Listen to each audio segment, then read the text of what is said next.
Zechariah. He was a nice person. He was a decent person. He was very smart. He was the only Christian in the whole of the school. And I hated him. And because I thought as a Muslim, I must be better than him. But he was better than I. We start to beat him every single day that we come to school. And we agreed on that night, we need to kill him. It was dark. It was cold. And we went ahead of him. And we were 5 of us. We climbed a tree and we waited there. And from far away, we saw that a torch coming.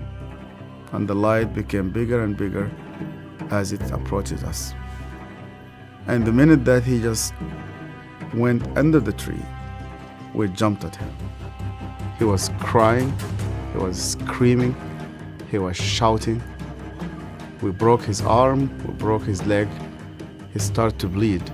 And because he started to scream and begging for help, I put my hand in his mouth so that no noise will come out of him. Similar when you are slaughtering a sheep, it's just shivering, and the others were beating him. I felt very proud. You were actually doing something for Allah. You want to please Him. And suddenly, he could no longer breathe, and we could not hear his voice. We left him in the wood between life and death. We went back, you wash yourself, and you pray. And Zechariah never came back. I've never seen him again. I was born and raised up in a very, very fanatic Muslim family. When I was a child, my father brought me to a Quran school. I was only 8 years old, and my father just dropped me there. They shaved my head. We sat in a circle. The shaykh sat in the middle of the circle, and he has a very long whip. I was forced to memorize the Quran. Every mistake that you do, this whip will just come right in the middle of your head. You're not allowed to cry, because in our culture they tell you men never cry. I was crying every single night. And they told me you belong to the Islamic Ummah, and that's why you fight for it, you stay loyal to it. I started to hate people, to hate everybody who's not a Muslim. And I especially used to hate the Jews. So I was preparing myself to go and fight for Allah in the jihad. But every night I went to bed, and when we put the light off, I did not know what will happen with me if I die. My cousin was severely sick, and the doctors, they said he's going to die.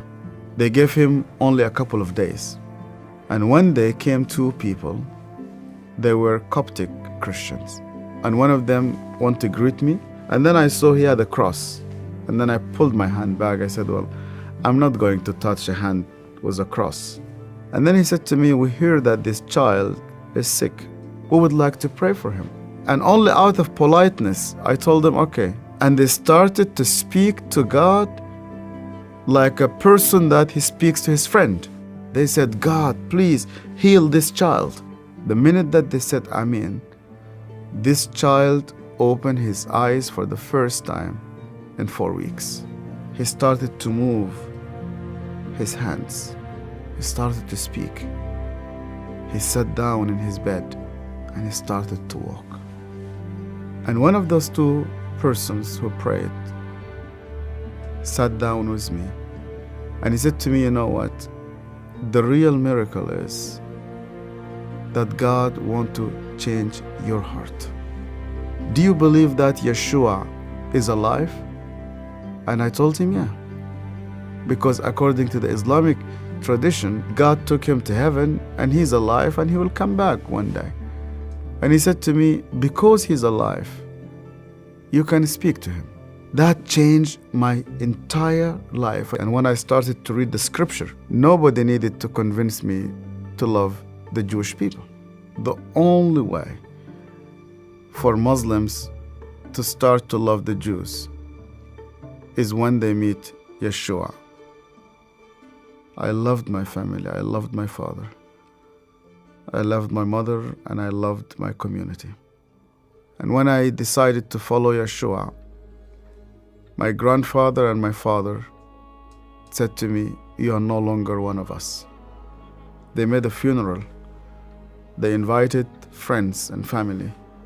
They brought a coffin to the cemetery, and they said, "Our son is dead." To be declared dead with no family, I said to God, "Where are you?" I heard this voice, and this voice told me, "You know that the grave where your name is written, you know that grave is empty. And guess what? My grave is also empty." I went to Egypt for the first time after many years, and I was in a pastoral conference. And one of the Sudanese pastors came to me, it's an elderly man, gray hair, started to speak to me, and he asked me, "Where did you come from?" I told him my story. He started to cry. And then I asked him, "Why are you crying?" And he said to me, "Do you remember me? My name is Zachariah." And suddenly, I remembered him. The last time I saw him, it was in that dark night. I could hear suddenly the way that he was screaming, even though that was 25 years. Suddenly I started to see his broken arm and broken legs. I started to see the scars which I caused him. I started to be full of shame. I was a bad person, yeah. I was terrible. So Zechariah looked me straight into the eye again, and he said to me, "Yasser, because you hated me so much, I was always praying for you." He opened his Bible, and the minute he opened his Bible, I saw that my name was written in the first page. I hated him. He prayed for me. On that day, God confronted me. He said to me, "Even before you start to think about me, I was thinking about you. To love those who hate you, you need someone whose name is Yeshua."